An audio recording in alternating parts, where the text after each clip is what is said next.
Welcome back to another technical deep dive here in the debug zone. Today we're tackling a big question and breaking it down with insights from other users.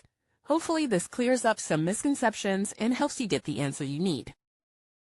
So buckle up, stay a little curious, and let's jump right in.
And that's a wrap.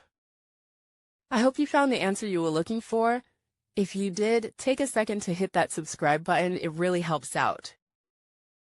And let me know in the comments which solution worked best for you. See you next time in the debug zone.